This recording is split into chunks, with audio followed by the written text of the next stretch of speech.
The woman with disheveled hair woke up to find herself trapped in a long maze surrounded by earthen walls. The flickering lights made the environment eerily unsettling. Her only clue was a puzzle block, similar to the maze itself. Cold and hungry, she attempted to solve the puzzle on the block.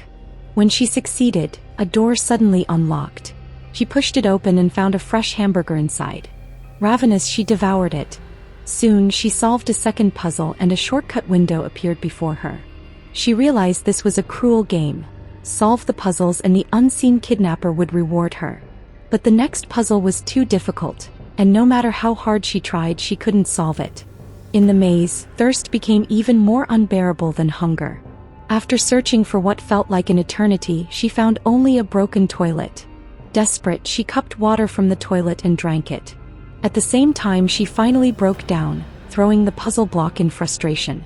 But she immediately regretted it, picking it up and apologizing profusely to her unseen captor. As if hearing her plea, a small bottle of water soon appeared before her. Sometime later, she heard crying. Following the sound, she arrived at an iron door. On it was a note with the lock's combination. Trembling, she entered the code and pushed the door open. What she saw inside shocked her. A heavily made-up girl with her hands tied behind her back. The girl's next words left her even more stunned. The girl lunged at her with a knife, and the woman quickly slammed the door shut, too terrified to approach that area again. Over time, the girl's cries faded and a foul smell began to emanate from behind the door. She knew this round of the game was over. One day, she noticed something moving under the bed. Lifting it, she found a black cat. When she woke up again, a doctor stood before her. The woman looked at herself in the mirror and muttered, "Who am I?" The doctor explained, "Your name is Xiaomai. You were kidnapped by someone wearing a rabbit mask on your way home. You were just rescued yesterday. During your captivity, you were fed large amounts of mind-altering drugs. I'm here to help you recover your memory and assist the police in catching the kidnapper." Xiaomai couldn't believe it. "How long was I trapped?" The doctor handed her a photo. "You were held for 15 years. Looking at the photo, she finally began to cooperate, slowly recounting her fragmented memories. The doctor listened intently until she mentioned the cat. At that point, the doctor interrupted her. Seeing Xiaomai's frustration, the doctor suggested, "Why don't you lift your shirt and look at your stomach?" Reluctantly, Xiaomai did so and found a large, festering scar. Memories flashed back. She realized what she had seen wasn't a cat, but a child. The entire room was covered with photos of missing persons. Most of them had never been found. Standing in the middle of the room was a middle-aged private detective. 15 years ago, a desperate couple had come to him, begging for help in finding their missing daughter. He had taken their money, but despite his best efforts, he never found the girl. Now, 15 years later, the detective was in the final stages of heart disease. Knowing that his time was running out, he made a decision. Before he died, he would fulfill his promise to the grieving parents and solve the case once and for all. His only clue? Witnesses had reported that the abductor wore a massive rabbit mask. Following this lead, he arrived at a major crime archive center. A staff member informed him that decades ago, there had been a case of a young boy who had gone missing for 3 days. When the boy was finally found and returned home, something inside him had changed. He developed a terrifying obsession. He took pleasure in slaughtering rabbits. The detective felt a chill run down his spine. He dug deeper into the case and eventually tracked down the boy's mother. When he met her, she told him something even more horrifying. Reuben had changed. She led the detective into her basement and handed him an old comic book about rabbits. It seemed ordinary at first glance, but as the detective focused on the pages, he failed to notice that the woman behind him was gripping a heavy cane. Before he could react, she struck him hard. When he regained consciousness, he found himself locked in the basement. Above him, he could hear the sounds of a violent argument. As he crept closer to the door, trying to listen in, something warm dripped onto his face. Blood. Looking up, he saw the mother's lifeless body hanging over the railing, blood trickling down onto him. A moment later, heavy footsteps echoed down the stairs. Someone was coming. They were coming for him. But the detective was prepared. Seizing the opportunity, he bolted past his captor and escaped from the basement.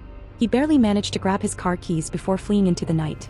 Just as he reached the door, something in the dim light caught his eye. A rabbit mask. The pieces finally fell into place. The missing boy from all those years ago had grown up. He was the masked abductor. Determined to uncover the truth, the detective took the rabbit comic book to an expert for analysis. The expert held up a mirror to the pages, revealing something hidden beneath the ink. The comic book was a disguise. Beneath the illustrations was something much darker, an eerie demonic face staring back at them.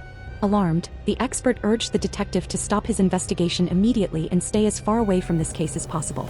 The detective dismissed the warning, still unaware of the true danger he was in. But when he returned home, tragedy had already struck. His wife was dead. In his desperate escape from the basement, he had unknowingly left behind his wallet and phone. This had given the killer the perfect opportunity to track down his home and strike first. Grief consumed him. But before he could process the loss, he noticed something strange. Someone was inside his bathroom. Slowly he approached.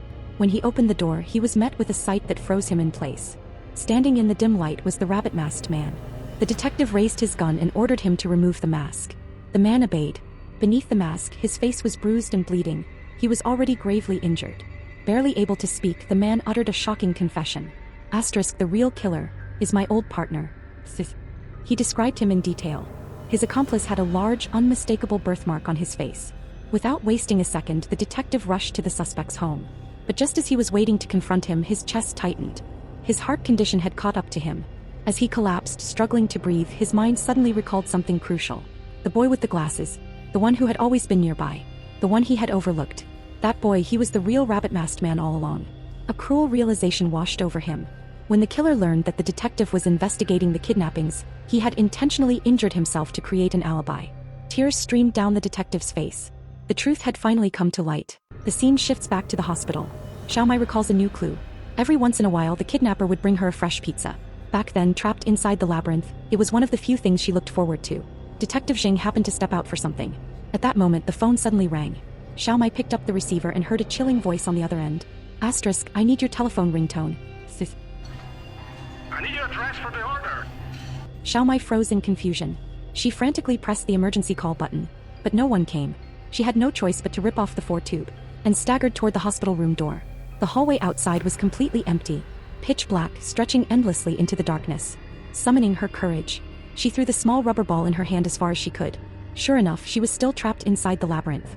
This hospital room was nothing but an illusion created by the kidnapper. And that so-called doctor was none other than the kidnapper himself.